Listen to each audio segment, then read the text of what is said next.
Wilhelmina Tanggela jani mengurusan ajak polisi. Ibu rumah tangga ane asalnya uli Wewewa Timur, Sumba Barat Daya, Nusa Tenggara Timur entu nekat gati ngedarang pipis palsu. Pelaku ketare nganggo pis palsu pas sedang membelanja di dagange di Jalan Pulau Bungin, Gang Keteboge, Pamogan, dan Pasar Selatan.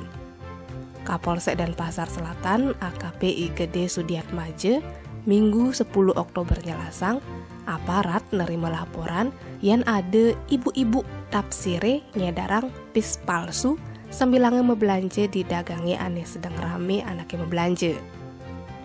Duga hari Senin 4 Oktober sawetara jam 10 tengahi tersangka membelanja di pedagangane Nimade Ekawati.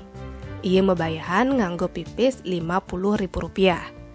Buka sesenggaki singidang nekepin andus. Ketare masih pelaku membelanja nganggo pis palsu. Wilhelmina lantas laporange ke polisi. Tim Opsnal Reskrim Polsek Densel ngajuk pelaku di TKP.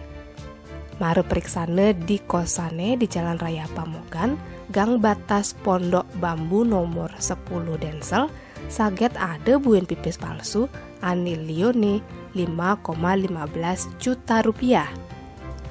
Pelaku ngaku man pis palsu lewat online meli aji Rp250.000. Pipisi entu anggone meli kebutuhan pokok sewai-wai. Apa buin selesai Wilhelmina membelanja di dagange ane pa ajak kosane. Yan uli pengakuane, ia subuh ping telu mesen pis palsu. Uli bulan Juni nganti September 2021. Tim Bali Express laporang.